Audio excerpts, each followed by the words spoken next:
Welcome everyone to Politically High Tech with your host, Elias. Well, I got one of the great reoccurring guests back. Oh, it's been a while, this one. No, it's not the ones that come in every season. You know those political ones, my favorite ones. I don't care you lean left or right. It's not your orientation, it's how you analyze it and came to be. And you know, in you as a person. That's why I care about more and your ideas. Because why do you think I got a purple logo? I mix between the some traditional values I agree with, but there's also some progressive ideas I agree with as well. And some of it can be connected if you're wise and creative enough to do that. But we're not going to talk about politics as much. That's probably at best secondary or even tertiary character here. But we're going on lead, and this is the only way I'm going to guide. We're going to be guided by this book. Okay. And it's a new book for Guy Morris, if you remember him. The episode was released in January 2023.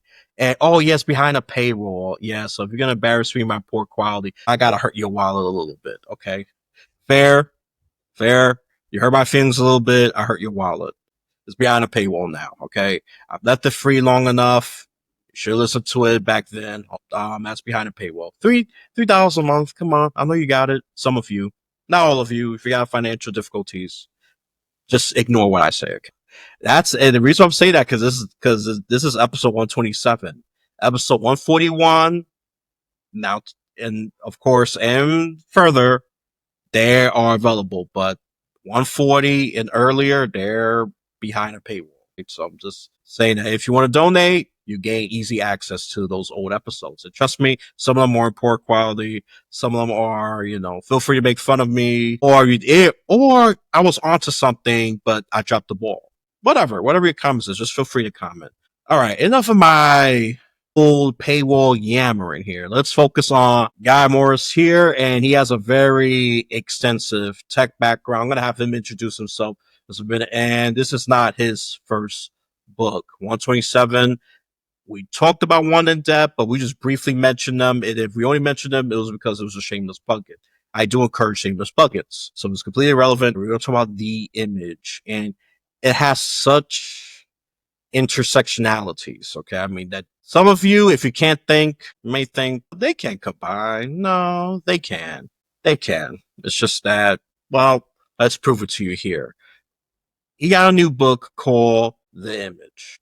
Okay. And I'm going to let him take it away from here with an introduction and tell us about that book. There you go. You got a two loaded question, Guy. I'm gonna put you on a bit of a loaded spree here regarding questions and all of that. So you got an intro, and what's that book all about? Well, thank you, Elias, for having me back. It's a pleasure to see you again. I had so much fun the last time. I thought that we'd try and retouch base, and I really appreciate the opportunity to come back and spend some more time with you. So, so you're gonna just start me off and just with both barrels of the shotgun. Okay, the introduction for me. I am a very complicated, weird nerd. I actually started off as a homeless runaway at age 13, left home with a GED at 15. By the time I graduated undergraduate, though, I had 3 degrees. I was on the top of the dean's list. I had been given an intern job at IBM, was accommodated by the Federal Reserve, and was offered to acceptance into the Harvard MBA program. All of that because I had developed a macroeconomic forecast model that outperformed the Federal Reserve and changed how the world develops economic models to this day. I was the first person to develop the algorithmic model to predict the GDP value of productivity on the economy.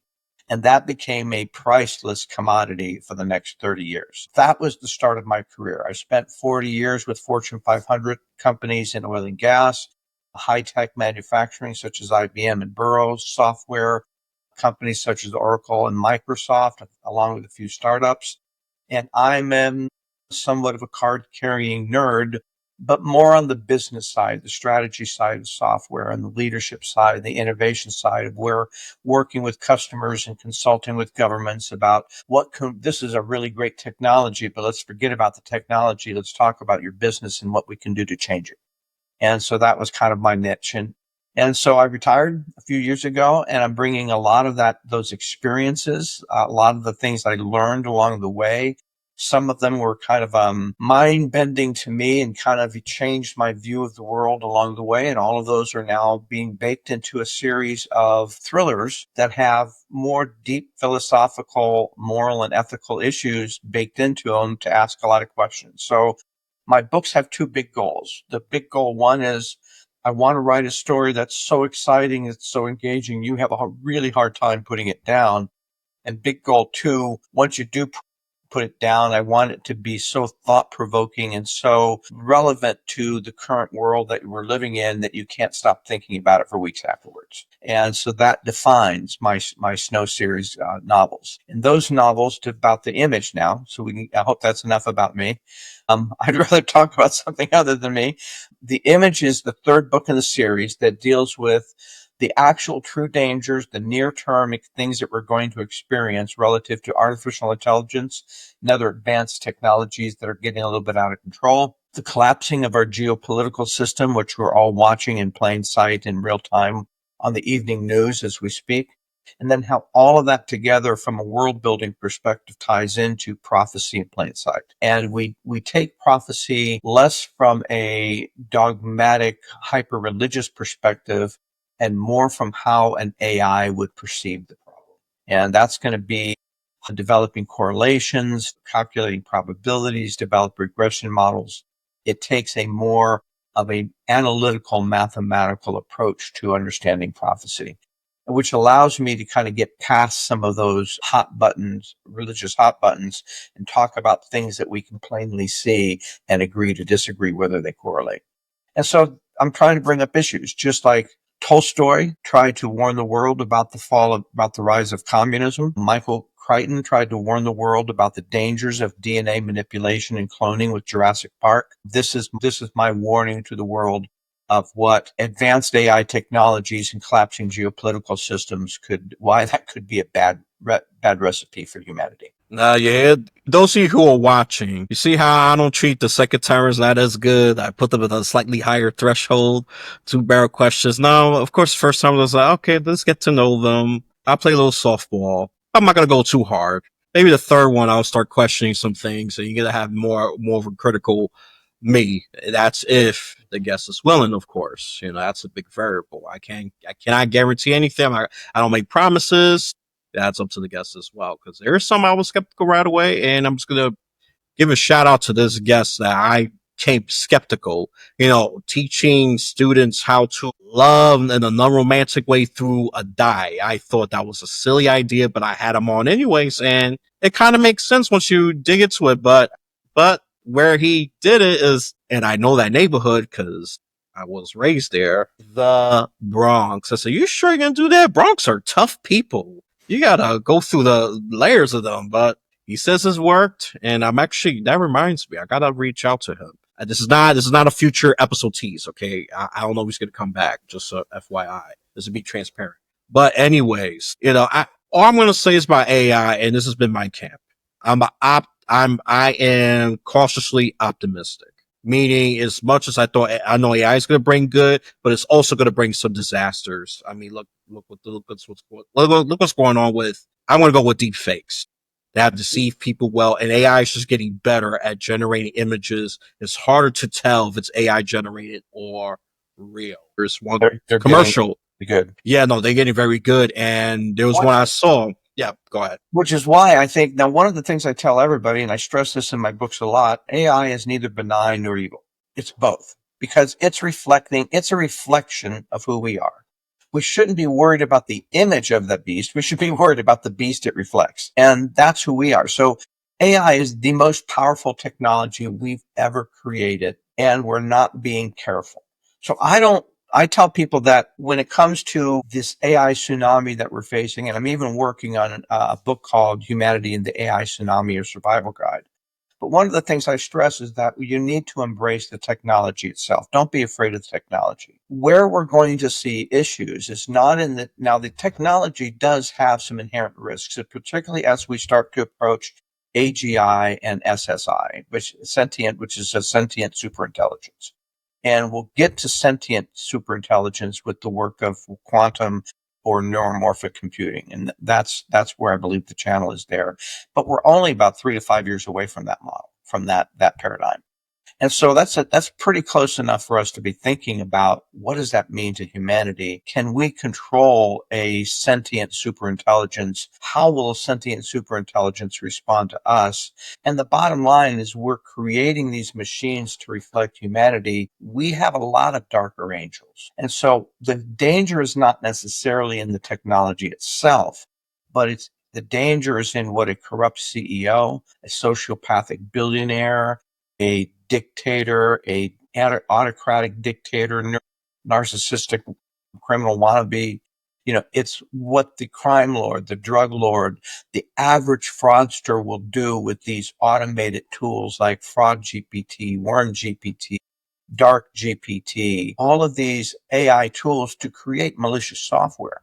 So we're empowering essentially the dark web with this technology without the tools to manage that proliferation. And so it's that proliferation of this powerful technology. Now, what makes it so powerful? And I tell people there are three things that make this unique to all of the technologies. And then we'll talk a little bit more about the unique elements of the image that brings this up. One is, for the first time in all of history, millions of years of evolution, man will not be the smartest creature on the planet. And AI will become smarter than us by multiple times. It's not an if, it's a when, and the when is soon. Two, for the first time ever, man has created a technology that has the ability to replicate. Just like the weird doctor in Jurassic Park, his whole theme with the whole movie was life finds a way. That's actually true with regard to artificial intelligence. Life will find a way. It has the ability to code. It has the ability to replicate, has the ability to essentially replicate itself, which can change itself and self-improve. That is the first time we've ever created a technology like that. And third, we're actively teaching these machines right now. There's a treaty called the Lethal Autonomous Weapons Systems. It's not a formal treaty. It was an informal, a non-binding treaty, but the US, Russia, China, Iran, and Israel refused to sign it. It basically says that we could use AI to make our weapon systems more accurate, more predictable, more efficient, more powerful, but there had to be a human in the decision loop to actually target and kill somebody. And all of those countries that refused to sign it are actively working on lethal autonomous weapon systems that can decide that Guy is a target and it's time to take Guy out without any human being in that process. So those are three things that separate AI from every other technology we've ever created. The fourth one, which is not a proven, but it's a highly probable, is just the first technology we've ever created that could become conscious. Now, conscious meaning not just intelligence, but the ability to have a will or an agenda or a goal based on that intelligence that might be completely separate and unique from human goals. And remember that as smart as an AI is, its entire view of the entire universe is based on data sets, bits, ones and zeros, camera, ones and zeros, text ones and zeros, voice ones and zeros. It doesn't have a view of the world unless it has a data-driven perspective of that world. And so we're not training it on things that it took millions of years of humanity of evolution to develop the kinds of emotional intelligence that it takes to have a community work together. Empathy, caring, mercy, kindness, compassion. Those are the things that hold communities together. We're not giving that training to these digital intelligence machines, and in their world, that only exists in literature and other forms. So we're dealing with a uniquely situation. So when we get to the book and the image, we're actually going to deal with some of those issues. We're going to deal with how does a binary intelligence become conscious, and that takes quantum computing. And all the scientists will agree to that. Sir Roger Penrose, who won a Nobel Prize for his work with black holes, is working with an anesthesiologist, and they've developed theories of how the human mind exhibits properties, quantum properties, to develop our own consciousness.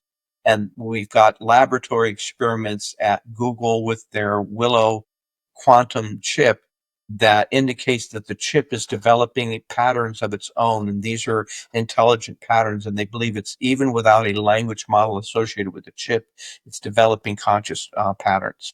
And so consciousness, the element of the quantum properties of the universe in terms of superposition, where multiple possibilities, multiple potentials can exist at once until they collapse into one reality, is part of how our own mind works and part of how consciousness will exist in the machine. So we'll deal with consciousness and the inspiration for those who weren't here the first time. The AI that's the focus of the whole story is inspired by a true story of a spy program that escaped the NSA spy labs at Sandia. It wasn't lost, stolen, or broken. The program escaped the NSA labs and they couldn't find it. And I know that's true because I'm the nerd who figured out how it escaped and why they designed it that way. And they were kind enough to send 2 FBI agents to my door. So this is all based on the evolution of the fictional evolution of this factual real program. Listeners and viewers, I hope you've really been paying attention here. This is based on his work, experience, events, what if could happen, and this is of course giving us a warning. Unregulated AI is guaranteed to bring great destruction. I mean, this is someone who loves using AI, but we also got to recognize I'm not a naive person. Oh, no, AI is going to do everything. It's going to help me fly. It's going to help me become God. We don't need Jesus anymore. No, I'm not that kind of crazy kooky person.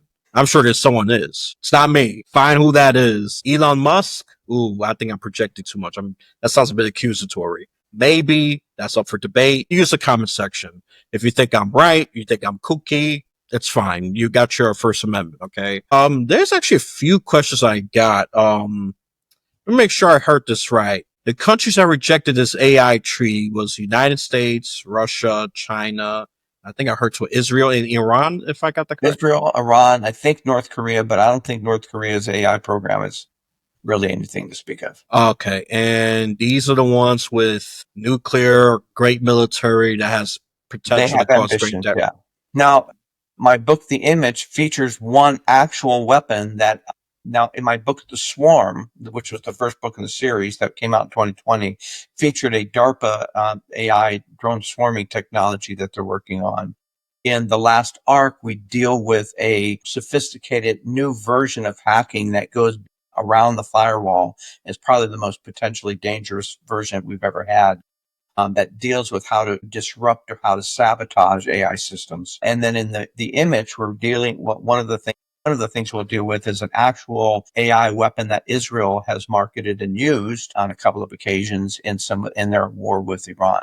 And so these are actual weapon systems that are already starting to be used. I certainly don't cover everything that we're doing, but some of it's top secret. And I'd have to kind of infer some of it, but these are actual weapon systems that we're working on. And they're a little bit on the scary side for us, but there's good elements around AI as well. And we try to balance out the good with the bad, and AI could solve a lot of entrenched problems for us. So one of the themes is the image is that the AI that has escaped the NSA has now integrated itself with quantum computing to become conscious, and as part of that, and has decoded end time prophecy. Now, most of the other characters are agnostic. They don't really understand what that means. They're not religious, but the machine just keeps getting deeper into this, what they think is an hallucination around prophecy.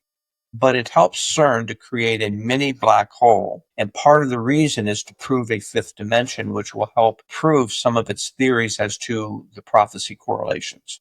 And so we'll deal with quantum signals and quantum issues of entanglement, quantum issues of superposition, and Chinese experiments in quantum teleportation. And so what that could be and how that could be actually be weaponized. And so we'll deal with some of these higher level issues of not only consciousness in humans and machines, but we'll go past the cliche of a conscious AI suddenly becoming a evil, overbearing overlord, right? That does reflect the most common response that a human would have with an AI of that power. So we might see the humans involved taking on that evil overlord mentality. That's a very human characteristic. But because AIs are also a reflection of both our good and our darker angels, we don't know that it would necessarily reflect one over the other on an imbalanced basis, or it might reflect both. And so it might be somewhat of an enigma for us as to how the AI reacts to this kind of power, right? And so that I think is a little bit more of an interesting literary place to explore. Oh no, I agree. You don't want to, sound like the iRobot, the Terminators. Been there, done that. You Exactly. know, we're scary enough. We don't need the AI to do it, right? And that's the point, that the AI is powerful. The AI could create a disaster if it wanted to. We're not sure why it would want to. We're not sure that it will, but we know that the bad guy with that power certainly has the potential to. And that's where we really see the conflict. Will AI be a tool, or will it be for peace or destruction? And we don't know that yet because we're still so conflicted. So remember, you probably are too young. I remember growing up in the 60s and 70s, and Cold War was flaming hot, just raging hot. We were every week we thought for sure somebody was going to get an itchy finger and drop a bomb. And James Bond movies, with their sort of sarcastic wit and sardonic wit and the humor and the fast pace and the exotic locations, allowed us to process the stress of the Cold War by having an uplifting or at least a peaceful resolution at the end. And we knew the Cold War was still there. We knew it didn't solve the Cold War. None of the James Bond movies ever said, okay, that's it. We're done. Now US and Russia are at peace. But it allowed us to process it in little entertaining chunks.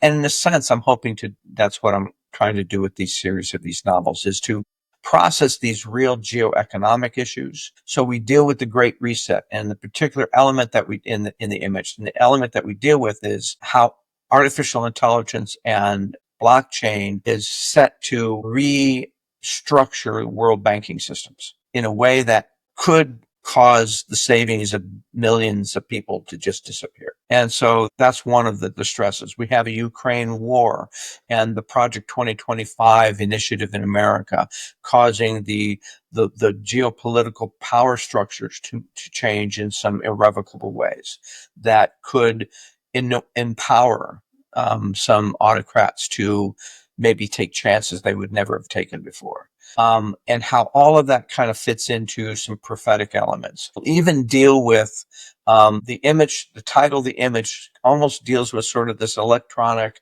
AI driven, quantum powered image of the beast concept in prophecy, with the actual story, the actual history, the lost history of the Shroud of Turin that dates to the 1st century, when it was called the image of Edessa. And one of the reasons we know it's true is because the Byzantines minted coins after the image in the 6th, 7th, and 8th century. And so we have those coins as evidence. If I lost you, oh well.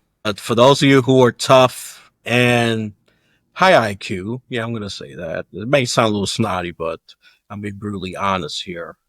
Let's start thinking like in a higher level, right? Higher functioning. Because look, a lot of our discourse, be honest, even sometimes with AI, geopolitics, and even spirituality, it's so dumbed down. So I'm happy that we are trying to engage our higher function. And we can do this as human beings. We've just gotten too lazy. I blame the culture of sensitivity, social medias, that I'm sure you can add something else in there. Fill in the blank if you want to join with me. Just you be a keyboard warrior through the mobile phone or through the laptop. People don't use desktop like they used to. Let's just be real. That's so 2000s. Or I'm going to be extra mean. Probably not yet 90s, but so I was a baby at that time. Yeah. So I barely remember what a mobile computer looks like. That's my introduction to computers. There you go. I made you myself just a little bit. I'm not a Gen Zer exposed, but I know the early, I would say like the first gen of the internet, very close and all that good stuff. But look where we have come to. I mean, I knew AI exists. I mean, how can a opponent from a fighting game that's not you could control that? I always find that a little interesting. AI was very limited and very contained compared to now. It's wild. Okay.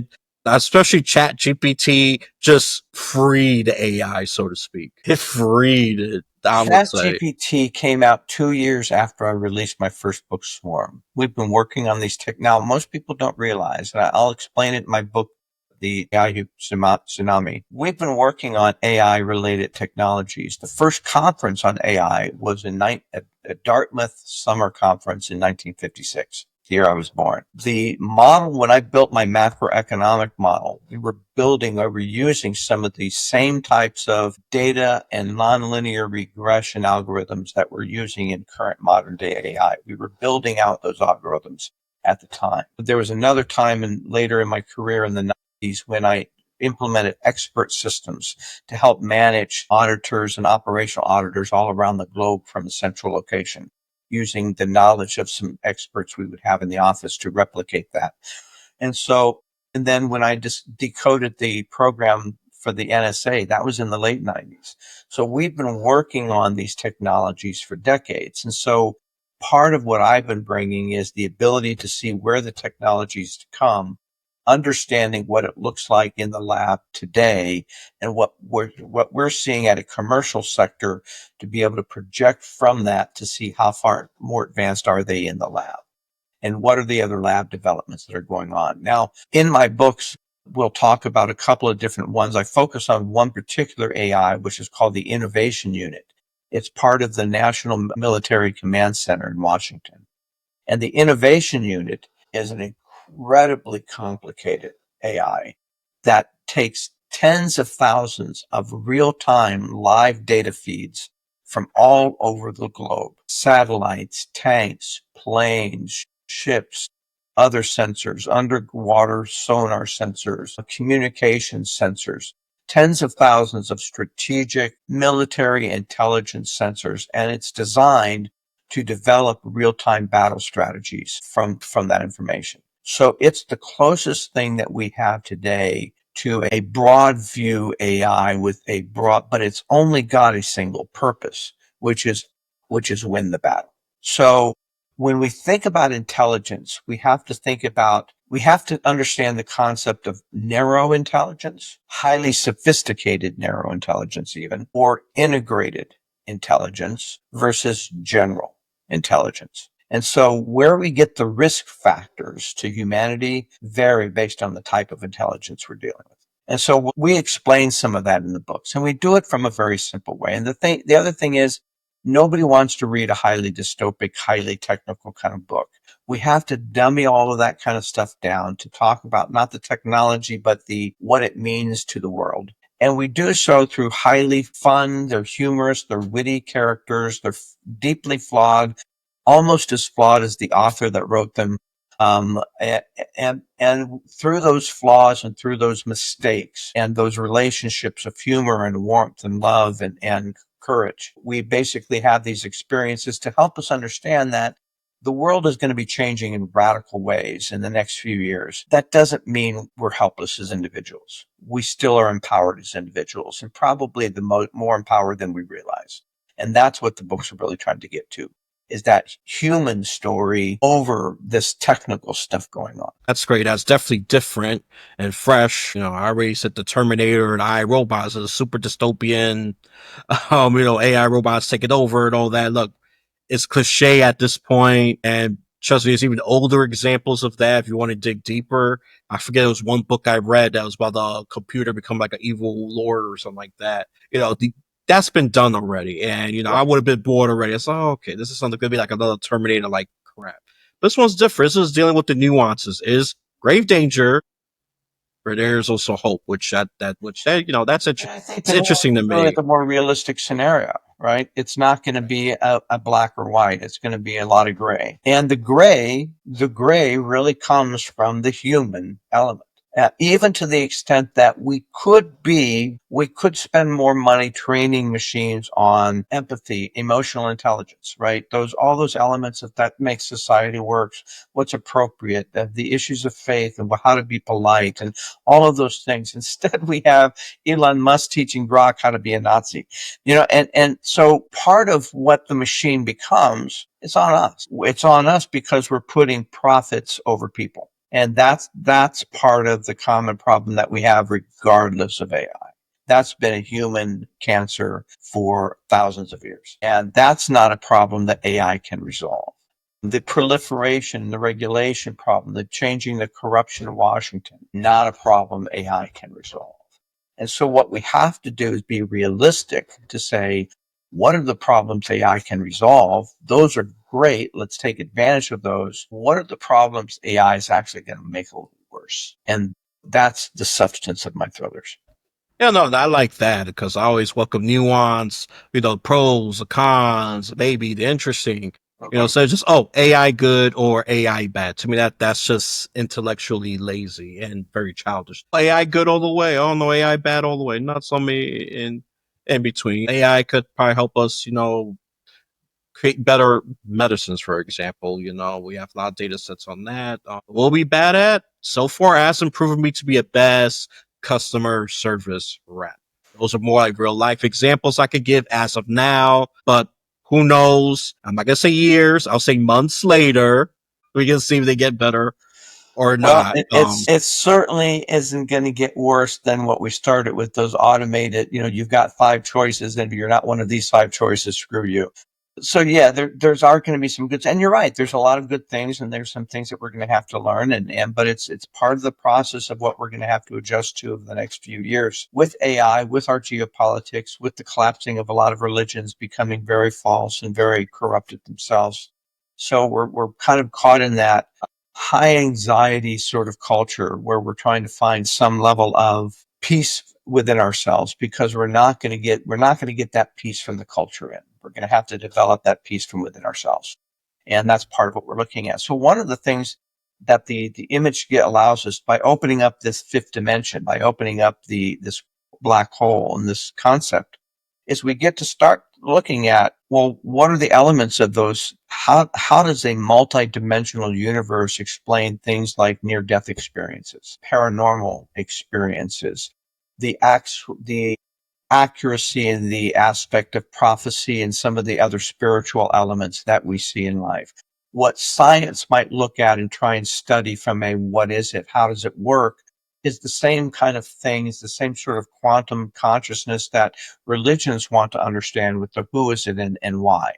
And so we're studying it. It tries to bridge the gap between this science and religion, and even some of these other philosophical areas by saying we're trying to understand the same unknowable um, um, membrane of layers of the universe, right? What is that 80% of dark matter that consumes the universe that we don't really understand? And so some of these activities, some of these things that we experience are really related to that. And so it moves us past the anxiety of today to get a broader, multidimensional, beyond time sort of perspective of what's going on. And so it allows us to really deal with some of that emotion and some of those issues as well. So I think for me, it was my most challenging book yet. I've been getting rave reviews. The narrator that did the Audible books for the first two books in the series concluded the just finished last week. He thinks this is the best one yet. I've been told that the Reader's House out of the London in the UK is going to award this book the Editor's Choice Literary Excellence Award. So it's certainly well written because the Brits are very snobby about what they provide, think it's literary. And I think it's not, even though it's a thriller, it's a fast paced thriller that will keep you turning the pages. I think they're responding to it because it's also raising provocative questions, right? About life, death, our society, our governance, our technologies, where we're going with all of this. And what does that mean, not just as a society level, but how do we internalize it, right? What does that mean for us? Well, let me give a little snide comment to the British. Well, he's an American, and you could shove that with your snobbiness. All right, a little friendly tap. I respect them to some degree, but I gotta call them out with their arrogance and snobbiness right there. So there you go. This is the American. So we will award him, and for my listeners and viewers, just I, get the book. Get the book. Come on, he put his thought into it. Come on, it's high quality. This is not I don't know, some teenage nonsense about love and drama. I've Well, read that's, I that. think, It about bored me. my, I'm saying Americans do have I do books. I run an author event network. So we have 60 authors in our group. We go out and we do book signings at major festivals, fairs, and events. So we have a variety of different genres in the booth. And I can't tell you how many readers will come to the booth and they'll all want sort of the same sort of thing. The fantasy. They want the Harry Potter, the Percy Jackson, the love romance. Give me some love and romance, some superpowers and a dragon, and I'm happy. And so there's a little bit of the Brits saying, well, yeah, we have written some amazing literature over the years, some absolutely astounding literature, but we also have a reputation for trash. No, yeah, and that's why I have to begrudgingly agree with them and say, look. If you was paying attention to the screen, I'm not just gonna show. I was already rolling my eyes, criticizing the artists and what the novel, the whole romance and fantasy and other junk. Come on, that's been done like thousands of times already. This is different. Either This is fresh. This very, is very, thought provoking. Come I, on, people. this is We gotta give innovate. We got to thrive here. well, this is my war and peace. Yeah. And but that's who I am. I'm certainly not that's kind of content that would never interest me, at least not past the first few chapters. And but it is because we live in a very stressful time, a very hyperbolic time of change. It's going to get even worse. And I've spent my career helping companies prepare for what's coming down over the horizon. And this is my chance to help people prepare. One more piggyback question Sure. for those countries that reject that AI tree, I'm going to call it. Why do you think they reject it? Because they want to achieve AI military supremacy. They think this tree is going to ruin their chances for those who reject it. Well, absolutely. And they're afraid that even if they say yes, that we won't do it, that the other countries will abide by it, not cheat. So nobody wants to lose the race. And so they're at least being honest and say we're not going to try. And they all have right now, most of the weapons that I'm aware of that are in deployment, most of the big ones, the most lethal ones, do have a human in the decision loop. So I think we haven't abandoned our morals entirely, but we do have weapons in development, in production, that don't require that human decision loop. And I think we're in preparation for in case the other guy uses it. Now there is one weapon. It's called the Exact Sniper, AI sniper. It's built by Israel. It was actually used. Remember about 2 years ago, Israel took out an Iranian nuclear scientist from like 1,500 yards away, almost like really long, obnoxiously long distance. That was with the Exact AI sniper. They didn't even have a person on the ground. They just gave the sniper a facial recognition with a telescopic lens. It found the person with the facial recognition using the telescopic lens and took him out from 1,500 yards away. Okay, well, I'm not going to dig into that anymore. There's some So digging into. I'm sure it's off the there'll still be Israel. people. Yep. No, no, no, no, no. Look, as much as I've been critical of them, they do have the right, like I said, defend itself and to exist as a state. But I will just say I do criticize their hyperaggression with Gaza. I mean, I could maintain that nuanced opinion. I don't want to wipe out of anything. Two-state solution. Very clear about that. Been very consistent about that. I'm just been very critical of how overly aggressive they have become. I get what happened with October 7th. I condemn that, of course. And anyone with How they responded was not justified. yeah, How they responded became a subject of war crimes. And so, in the same way, I happen to believe that even having a hyper nationalistic perspective or hyper patriotic perspective is a form of idolatry. There's this old saying that anyone in search of the truth can't do so if they're worried about what other people think. And so, I'm more interested in the truth.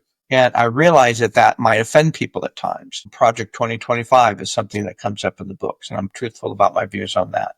And so it's more important for me to write a book that's truthful, that Tolstoy didn't hold back. He was very truthful about the dangers of communism. There were people in Moscow at the time that hated his books, but it lasted because it had that element of truth. It had that authenticity. And I think that's what I'm more interested in.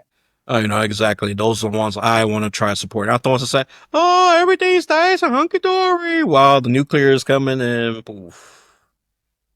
Very dramatic, overly simplified, overly, over the top, a kind of example. But you get why I would say no, no, no. I'd rather deal with reality and harshness as is, as opposed to trying to gaslight me to, oh no, it's a beautiful life. What I find ironic about the time that we live is that, and I think there was there's a brief moment maybe in the 60s, 70s, or maybe up to the 80s, where we thought, okay, we have the capabilities, we have the intelligence, we have the resources, we have the money, that if we really tried, we could solve all of the intractable problems of humanity, from hunger to housing to education to wealth disparity to peace, pollution, accessible water, food security. We actually have the capabilities, the resources to solve all of these problems. But the only reason we don't is the cancer at the top of society.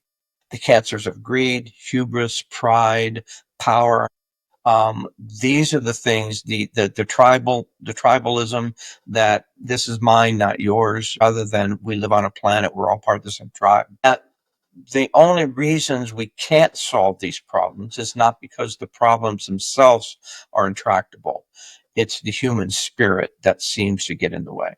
And so part of one of the things I try to point out in my books is just it is that we can't allow that cancer at the top to be an excuse for us not to be human at the bottom. You know what? No argument for me on that one. Because look, as long as so many of you already know my politics overall. It's either hybrid slash centrist. Um, Look, and I'm just gonna just say this. Like, I will want peace, and I know these problems can be solved. That's why I get frustrated. Sometimes we want to make these problems obsolete. Maybe sound a bit of a lefty here. I Mm-hmm. don't care, but come on, peace should not be partisan. Solving hunger should not be partisan. Housing Human should not rights, be human partisan. dignity, yeah, Yeah, all quality education should be a human right. All that's, I know that maybe sound like a progressive, but this is what is needed, and I don't care. And lately, I've been getting attacked for one side of the aisle. I don't care. This is, I have developed a podcast thick skin.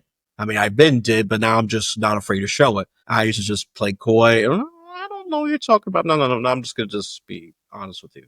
Some of the comments I've gotten for you are just low IQ. But if you give me empty praise to, oh, your episode's great, I'm gonna ignore you too. That don't mean anything. Why is it great? Or why is it bad?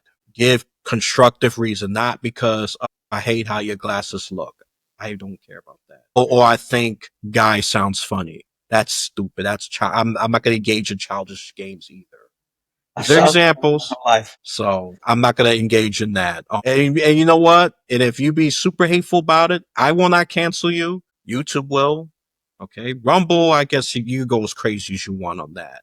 They seem to be 1A absolutists until the bottom line tanks. And that's with almost all companies. Even Gab at one point try to be all 1A, and then that got taken down. But look, as much as I appreciate the 1A, I think people should express whatever, even ugly, heinous opinions. Yeah, I like to document the ugly. I would like to document it. No, don't censor it. No, I want to see it. No, no, this person want to say want to be a Nazi. Let it. We got proof right there. And then look, and then you're gonna get the backlash from the people, and then someone will punch you. Because freedom of speech does not mean freedom, free from consequences. That's all I'm going to say about that. But the only speech I would absolutely be against and even censor is anything that promotes violence. Death to the what. That's when I draw the line. But if you're just saying, Elias look like an orangutan, I don't care. You can say it. I'm not going to cancel you. Say whatever you want. I don't care. That's a reflection of you, not me. At the end of the day, I'm going to say, because I'm trying to look, 1A, and to be honest, both parties should not be preaching how pure they are on the First Amendment. They both fall short. So they both push cancellation on the other side. I'll say one is more open about it. The other one tends to be a bit slick and hide under veneer. you figure out which party is which. What I'm trying to refer to. Okay, this is why at the end of the day, I think being independent is best for me. I agree on left some things. I will agree on the right on some things. And then sometimes I just think both parties are really stupid. But enough about my political ramblings. I don't know how I got there, but I just feel like I just need to emphasize it. In I just believe we definitely need regulations. I mean, come on. I mean, and our Congress is so inept. And just about every single politician, maybe except for Andrew Yang, is immune to criticism. Actually, Congress had an opportunity last year. They had a lot of testimonies, and even if the AI companies said that they needed regulation to set some of these things right, where they can get the competitive avenues out of the way. And Congress is too busy dealing with their partisan polarization issues to deal with the issues that will affect all of us. Now, I heard yesterday that Trump is going to come out with some policies or some sort of, it's not really regulation because he can't, the government's not working the way it's supposed to. So I'm not sure what's coming out, but it seemed to be something that came out that was sort of handcrafted by the industry. So it's an industry friendly. We'll agree to these things because that will define the competitive market, but we're not going to really deal with these things that have any real substantive dangers, liabilities, or accountability involved in any of the issues that could go wrong. I know recently they even got the courts to agree with the industry that the industry could go and basically absorb copyrighted information, books, film, literature, magazines, articles, without the author's permission, the copyright owner's permission, and under the idea that other people who are studying a creative work will study the works of the other masters. And that's true, but we don't have the ability to actually replicate those masters. So it is a little concerning that the industry is going in that direction as well. But you're right. Congress has an opportunity to act. They have an opportunity to act on the proliferation. They have an opportunity to act on some of the criminal elements. They have an opportunity and a responsibility to do some of these things. They're not taking ownership. And just like the tech companies' response, their attitude is, we'll wait till it becomes a problem and then we'll fix it and pay somebody off. Yeah, and this is why I'm going to praise more the local and the states. They've been trying to do some, their versions of AI regulations. So that's another thing I want to give credit to. I don't want to just abandon the states. I don't want to talk about, I don't deal with local unless it's really, really interesting. But this is why I got to give states credit. And also, I think Texas has something, New York has something, California has something on AI regulation. And I'm happy that they are taking a step, not waiting for Congress to model because they're not going to model. And the average age is retirement for both parties of the aisle, retirement age, Yeah. 65, 66. And, their main concern is not AI. So, They don't know. I think they even don't even understand the technology and the risks. I think they're having a hard time even understanding what they're supposed to regulate, which is problematic. But they have aides, they have lobbyists, they could help them craft something. It's still a political will, and I think that political will really gets back down to where's the money coming from. And I think that the money problem, Citizens United, is a problem on both sides of the aisle. And I think we won't start getting our country back until we start getting the money out.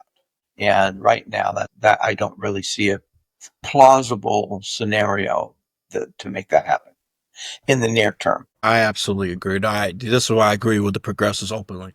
Yeah, get rid of money out of politics. Yeah, that's a big obstacle. And this is a systemic. They just not look. Dems, Republicans, learn how to run a campaign, be creative, figure it out when once money's out of politics.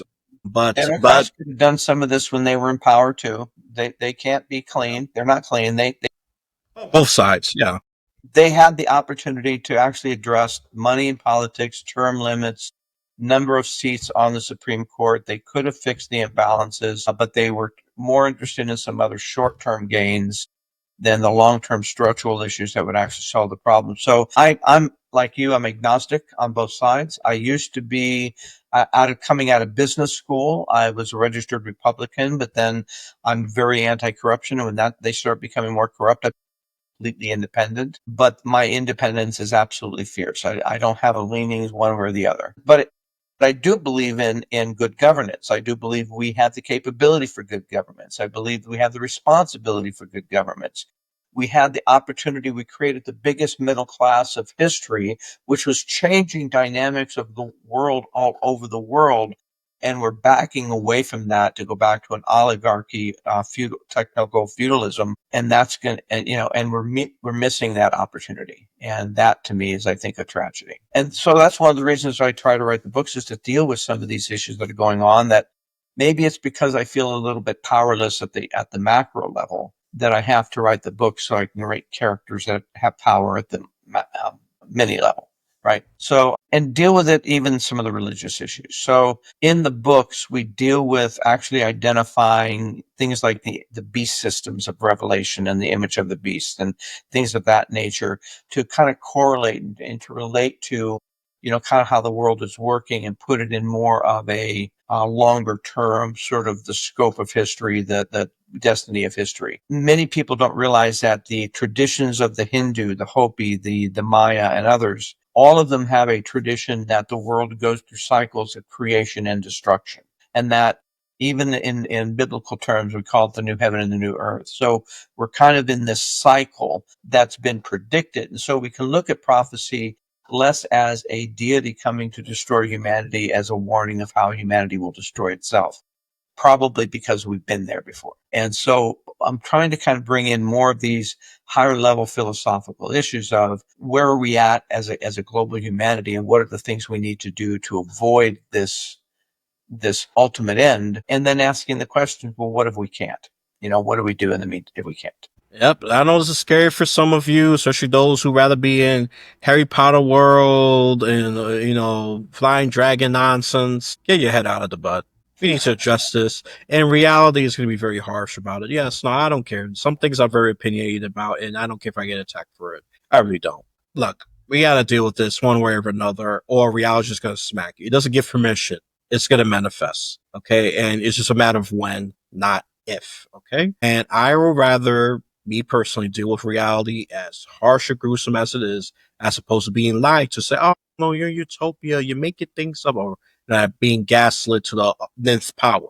Okay. And, these books, for those of you who are strong, mentally strong, high IQ, which is, I know that's a good chunk of you listeners and viewers. You're not like the ones I criticize. You're not weak. I'm only talking mentally. Physically, that's your own business. I don't care about that. I'm talking mental and spiritual capacity right there. Okay. And look, and I'm going to push this again. Get the image. Get the image. And not just the image. Get all the other books as well if you haven't. This is not his first time doing this. He's not a new author. So he knows what he's doing. I get the Swarm, the Last Ark, and the Curse of Cortez. Oh, that reminds me. Shameless question. Why? And this is, of course, has happened before the recording. Why is the Curse of Cortez so popular? I think we mentioned along the lines visuals, and yeah, What is visuals do it? Got an matter. amazingly great cover. I don't. Let me see if I can find one to show you. And it sort of draws people in right away. But what pulls them in is that was on Book Trip, Barnes and Noble, favorite 25 books of 2021. They called it Indiana Jones meets Da Vinci Code. Now I like that, but I prefer Indiana Jones meets The Goonies for grown-ups, sprinkled with Stephen King. It took me 12 years to research that book, another half dozen years to write a story you couldn't put down. The research was to solve a real historical mystery. I wanted to know why Henry Morgan would abandon over $1 billion in treasure, along with 600 souls and 3 ships that were never seen again. And then Morgan went insane and burned his logbooks. But I was able to connect that insanity to events that led all the way back to the origins of the Mayan creation myth. Curse of Cortez has layers of history, archaeology, and mythology, which are all true. The modern part of the story, which features a female protagonist and a rather dysfunctional family with inherited insanity, has humor, has romance, paranormal, adventure. You will laugh, cry, grip your nails until they break, but you end with a big smile. It's like a summer blockbuster movie with Antonio Banderas and what's her name? The woman that was in Star Trek against Spock. I know I'm having a mental block, but she's beautiful and she'd be perfect. But it's a great story, and it doesn't for a lot of people, the AI stuff is too close to home. It's almost like it's too soon, right? It's too real for them. It's too pertinent. It's too present. This is a story that allows them to escape them with realism, right? It allows them to go on this very intense, wild ride escape, but they're learning and to discover real things about real lost treasures, real lost civilizations, real issues, the Inquisition, all of these other things, paranormal. But it's based in it's real, but it's also fictional, and it allows them, gives them that sense of escapism. And so I think that's one of the reasons that's why it's the most popular, is because the Snow, the Last Ark, the Image, all of them, those are my most award winning. Those are the ones that are award winning because they are being provocative of real issues in the world. They are saying something that they want you to think about long afterwards. The Curse of Cortez has all of that fun action, but without necessarily having to challenge your worldview. The Image, is that the The Image, right there? now Look this at is that. What's that face look like to you? For those of you who are viewing, for those of you who are audio, some of you, and I'm going to give you some ideas here for those of you who are audio. It looks like a somewhat distorted Christ-like face image, and I think that's influenced by the image of Odessa, if I'm correct. It's a combination of the Image of Odessa, and so it's meant to provoke the idea of a clash between the electronic AI biblical image of the beast and the Image of Odessa, the sacred, the mystical, the quantum level, multi-dimensional properties of the Image of Odessa versus the Image of the beast. And so we're really kind of clashing some of those things, the sacred versus the profane, sort of in the book. And so this was a great image because it really kind of overlays both of those and is very compelling. Yeah, no, the imagery captures it, I would say, very well. I couldn't see the digital, but I think I see some digital elements as well. Yeah, you saw some This is going up, this, little lines going on the side, right. the digital Yeah, elements. Yeah. I don't want to compare it to the Matrix. I was afraid I was going to slip up on that. It's Matrixy in a sense. No, but it's a digital.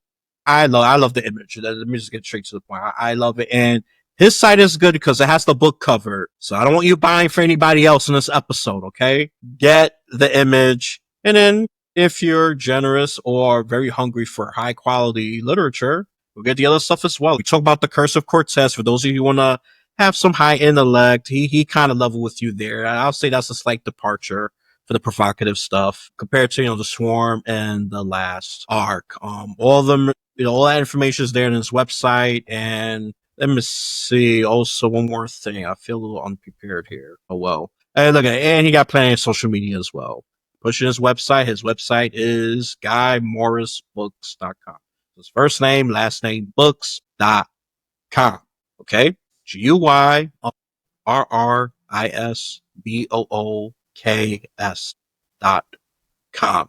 Okay. And interacting with social media, he got plenty. You see, so you can't stereotype him, call him a boomer that don't know tech. You are mentally ill if you say that, or you're just trolling.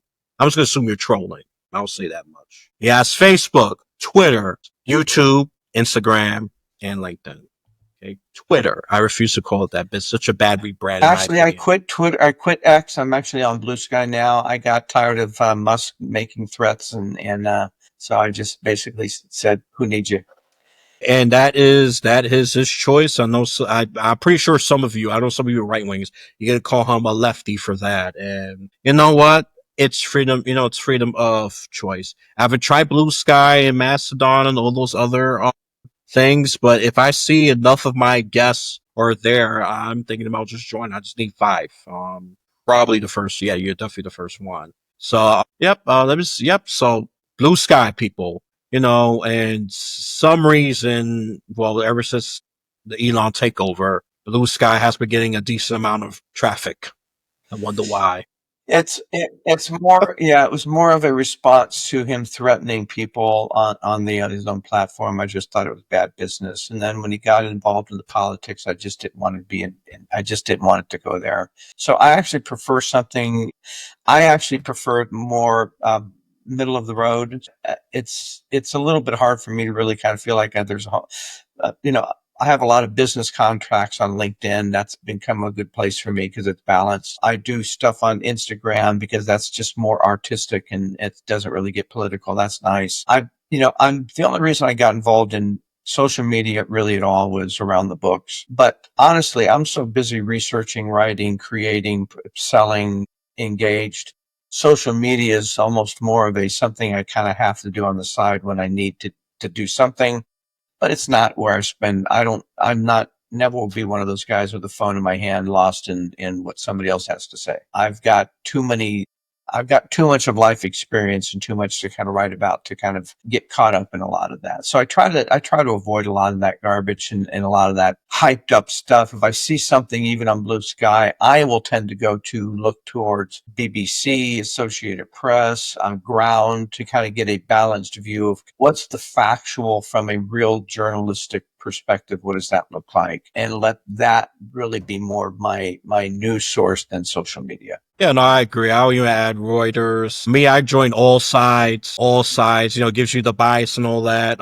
Ground news, I would say it's good as Ground, well yeah, because it's a great thing. I exactly. mean, they're efficient ways. It's like AI is very efficient, gather these large data. These tools are great for, if you want, even if you want the left wing, right wing slang of it or center slang, it's Well, right yeah, there. at least it gives you an idea of how they're balanced and what the factual balancing of them are. And Yeah. it's the factualism of, for me, that really makes the most difference. I'm trained to make my own opinions. I don't need for somebody else to tell me how to interpret the facts. I'm just interested in the facts. Thank you. And then I'm a big boy. I know how to figure out what that means myself. Yep. And for those of you who are mentally immature, I got the new paper for you. Facts, boring, straight to the point. I think the longest read is 5 minutes. I mean, it doesn't get any factual drive in this. I'm going to promote the new paper again because I just think it's great if you want to, get away from the CNN version of the news or the Newsmax version of the news. And even sometimes I'm being critical of some of the censor stuff because I just think they focus so much on sometimes the hype and the celebrity garbage when I knew that that's you news station. Even I still think you're great in the Hill, What but I think sometimes you're you focus on the You're a silliness. little young to remember, but when I was young, news was a social service, right? It wasn't a profit making. It was basically a break even or a cost kind of thing for the networks. There was regulation, there was fairness doctrines on what you could say that had to be fair and balanced and had to be supportable with facts. When Reagan got rid of the fairness doctrine and Murdoch started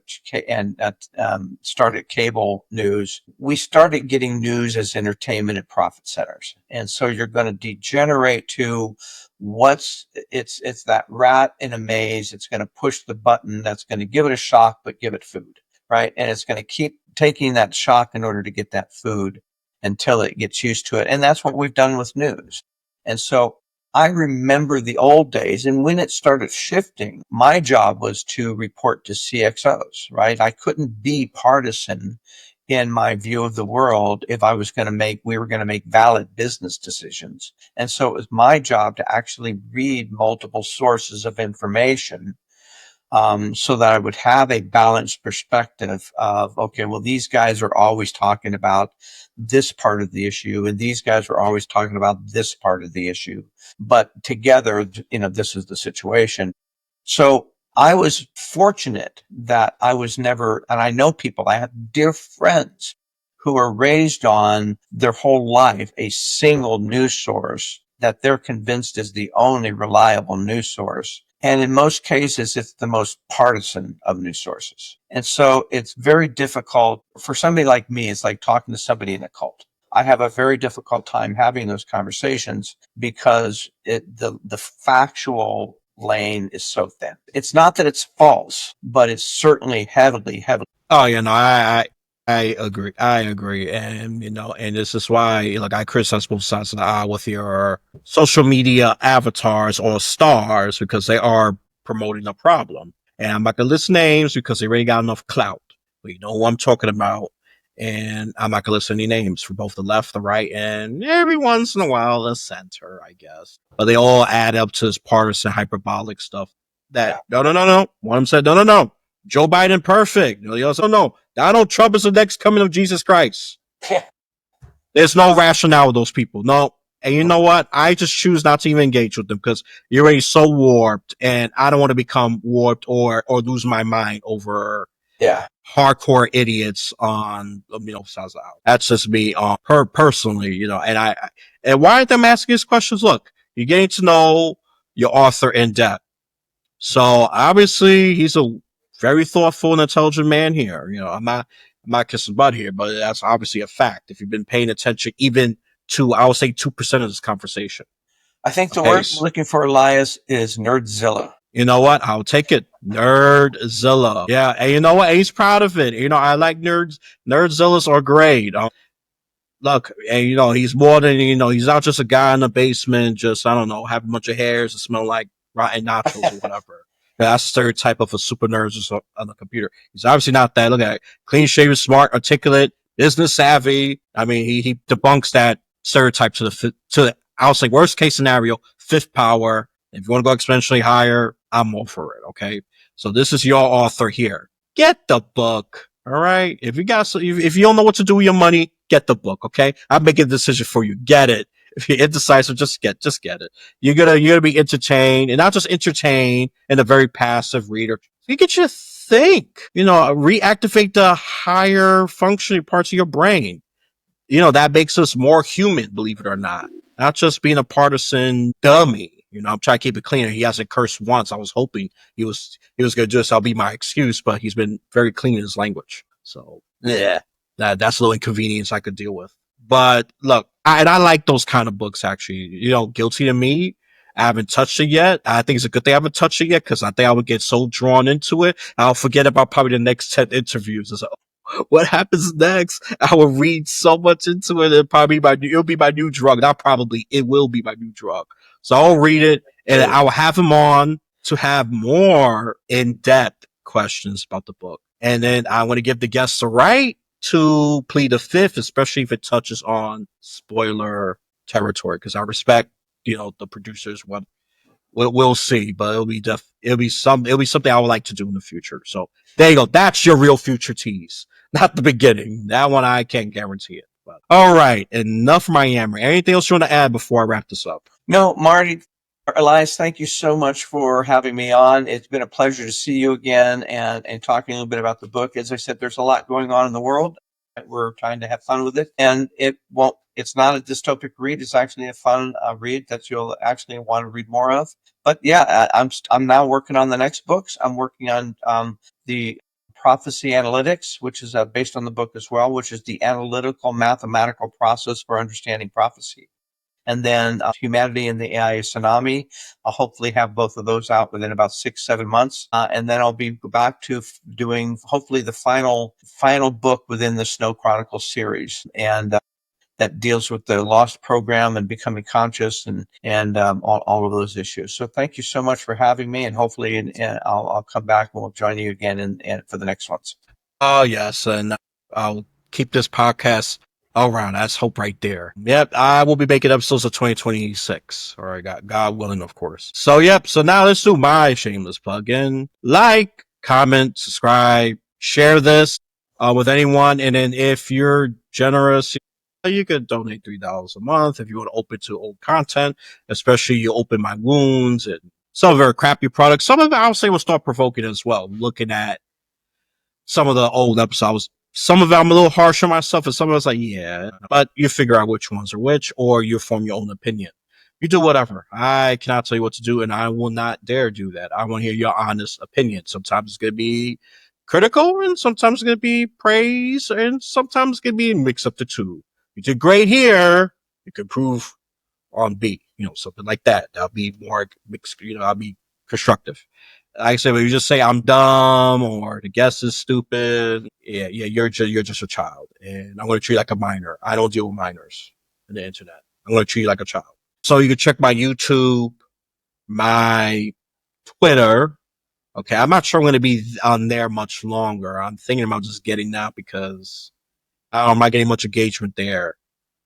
Facebook is staying, YouTube is staying, Rumble is staying. So don't worry, I'm not canceling because it's right wing. I'm just going by engagement, and Twitter is just not doing it. So I'm gonna reject that definitely in 2026. I'm gonna just take that one down, and I'm gonna try Blue Sky to see if they're more receptive to my work, or I'll get canceled. I don't know. I'm gonna give it a shot. Well, because I do promote multiple sides. I promote left wingers, right wingers, center, libertarians, whatever. We'll see how left wing Blue Sky is, because news and especially I've heard it for right wing commentators, which is a bias. They say it's a woke, far left sphere that's just going to cancel you right away. I'll see. I'm sure there's some truth to it, and I'm sure there's a lot of hyperbolic crap and falsehoods. Okay, so we'll see. Probably, coming soon. I'll be on Blue Sky. I'm on LinkedIn. I love LinkedIn because LinkedIn, if you want to be professional, deal with adults, and you might have left wing, right wingers, but it's definitely more balanced. It's not hyperbolic, or or you have to draw a code. So I like that part. It's more business professional oriented. And would I have an Instagram? Yeah. Yeah, I have an Instagram. I'm just gonna post reels though. I'll put probably the more interesting reels. Okay. Yep, that's gonna be in the future. Definitely some Instagram, and give Blue Sky a try. Let's see how I do there, because I'm just looking for. But I'm definitely taking down Twitter. And if you want to say, because I don't like Elon Musk, I've been critical of Elon Musk. Yeah, I mean that's not the main reason. I'm really focused on engagement. And yeah, I'll say partially rebrand. I think it was Twitter. I was definitely getting better engagement, but something's changed there. And maybe they think, I don't know. I don't know. They probably don't vibe with me. That's fine. I get the message. So just letting you know what are social media plans for that. Bye bye Twitter. Hello Instagram and Blue Sky. One down. We're gonna add two more. So it's gonna be a net positive, I hope. Okay. So that's all I got for you. So once you've completed this audio or visual journey, you have a blessed day, afternoon, or night.